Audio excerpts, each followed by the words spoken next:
Kebijakan keterbukaan dan transparansi, openness and transparansi didefinisikan sebagai upaya organisasi pemerintah untuk bersikap terbuka dan menyediakan semua informasi yang secara ilegal dapat diliris secara akurat, mudah dipahami, tepat waktu, dan seimbang, dengan tujuan untuk meningkatkan kemampuan penalaran publik dan mempertahankan tanggung jawab organisasi atas kinerja keuangan, manajerial, dan kebijakan, termasuk dalam implementasi prinsip transparansi adalah kejelasan dan publikasi prosedur standar administrasi publik yang sedang diproses, publikasi rencana kerja dan keuangan pemerintah, serta pelaksanaannya, publikasi kebijakan dan peraturan pemerintah yang telah diambil. Contoh, implementasi prinsip transparansi dalam pemerintahan adalah penyediaan akses secara online terhadap produk-produk hukum pemerintah di Jaringan Dokumentasi dan Informasi Hukum (JDIH), website pemerintah daerah atau kementerian, publikasi standar operasional prosedur (SOP), layanan-layanan publik, dan publikasi peta tata ruang dan tata wilayah kota. Bertanggung jawab melaksanakan responsibel adalah tindakan pemerintah dalam menyediakan pelayanan masyarakat yang berkualitas. Contoh implementasi prinsip responsibel adalah penyediaan layanan-layanan publik online dengan SOP dan standar kualitas layanan. Responsif, yakni tindakan pemerintah dalam dan merespons setiap kebutuhan dan aspirasi masyarakat dengan cepat. Contohnya adalah layanan aspirasi dan pengaduan online rakyat atau media komunikasi warga lainnya. Bertanggung gugat, accountable, diartikan sebagai pertanggungjawaban pemerintah atas keputusan yang diambil dan tindakan yang dilakukan baik sebagai individu maupun organisasi, termasuk memberikan penjelasan dan alasan setiap keputusan dan tindakan pemerintah. Mengakui kesalahan apabila melakukan dan mempertanggungjawabkannya, dan adanya mekanisme yang efektif untuk mengatasi penyalahgunaan wewenang atau kesalahan administrasi terhadap hak-hak masyarakat. Contoh implementasi prinsip akuntabilitas pemerintah ini adalah pembuatan dan publikasi laporan pertanggungjawaban pemerintah daerah seperti LKPJ, Laporan Keterangan Pertanggungjawaban, LPPD, Laporan Penyelenggaraan Pemerintahan Daerah, dan LKIP, Laporan Akuntabilitas Kinerja Instansi Pemerintah. Siaran pers pemerintah mengklarifikasi permasalahan-permasalahan masyarakat terkini.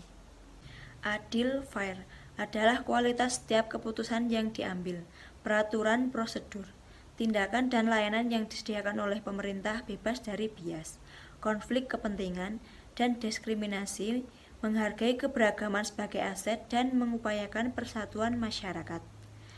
Contohnya adalah kebijakan perumahan publik Rusunawa berharga sewa rendah untuk memenuhi kebutuhan rumah rakyat kecil, pembangunan infrastruktur jalan, kesehatan, dan ekonomi hingga ke pelosok daerah, pembangunan fasilitas-fasilitas umum bagi masyarakat difabel.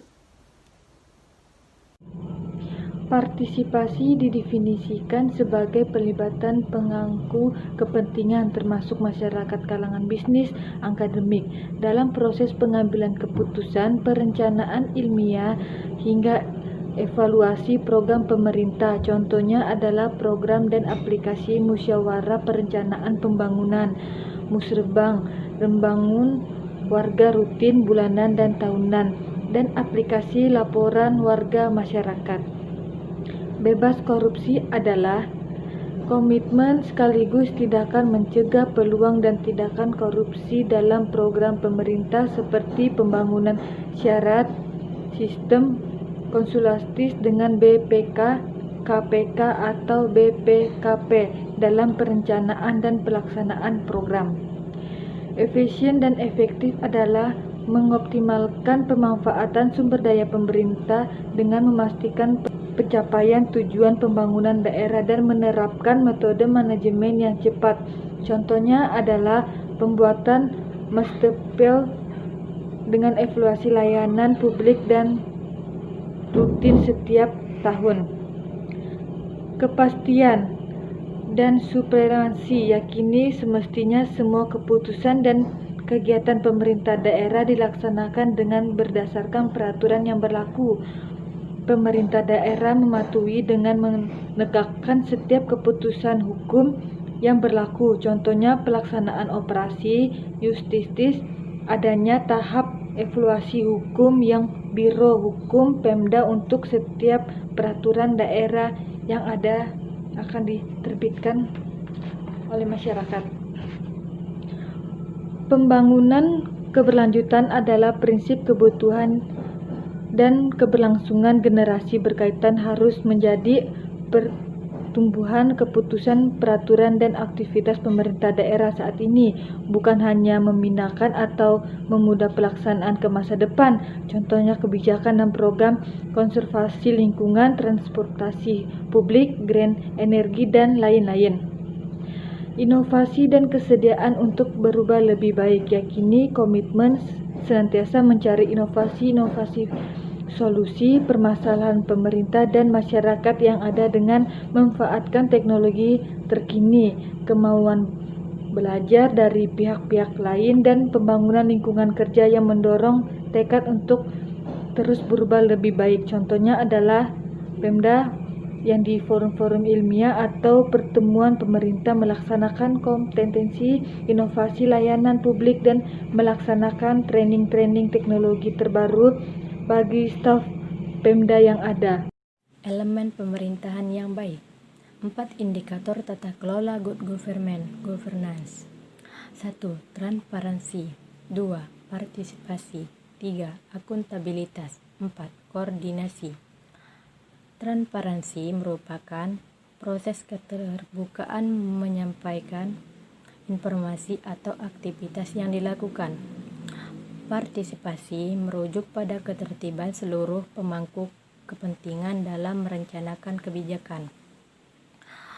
Akuntabilitas didefinisikan sebagai bentuk pertanggungjawaban atas peraturan yang telah dibuat.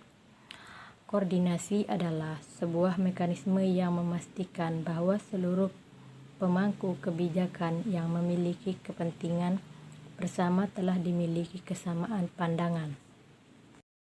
Unsur utama pemerintah yang baik dijelaskan Kasih Nisjar 1997 dan Domai 2001 mengemukakan bahwa secara umum good governance mengandung unsur utama yang terdiri dari akuntabilitas, transparansi, keterbukaan, dan aturan hukum. Dengan demikian, pada dasarnya unsur-unsur dalam kepemerintahan dapat dikelompokkan menjadi 3 kategori, yaitu yang pertama, negara atau pemerintah. Konsepsi kepemerintahan pada dasarnya adalah kegiatan kenegaraan, tetapi lebih jauh dari itu melibatkan pula sektor swasta dan kelembagaan masyarakat madani. Yang kedua, sektor swasta. Pelaku sektor swasta menangkup perusahaan swasta yang aktif dalam interaksi dalam sistem pasar seperti industri, pengolahan, perdagangan, perbankan, dan koperasi termasuk kegiatan sektor informal. Yang ketiga, masyarakat madani. Kelompok masyarakat dalam konteks kenegaraan pada dasarnya berada di antara atau di tengah-tengah antara pemerintah dan perseorangan yang menyangkut baik perseorangan maupun kelompok masyarakat yang berinteraksi secara sosial, politik, dan ekonomi. Di sini saya akan menjelaskan pengertian pemerintahan yang transparan. Pemerintahan yang transparan adalah prinsip menciptakan kepercayaan timbal balik antara pemerintah dan masyarakat melalui penyediaan informasi yang akurat dan memadai.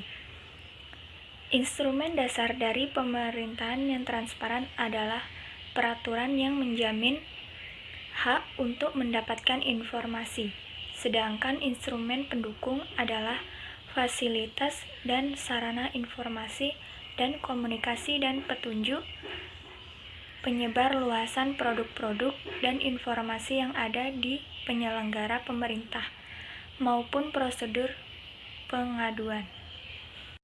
Dampak pemerintah yang tidak transparan.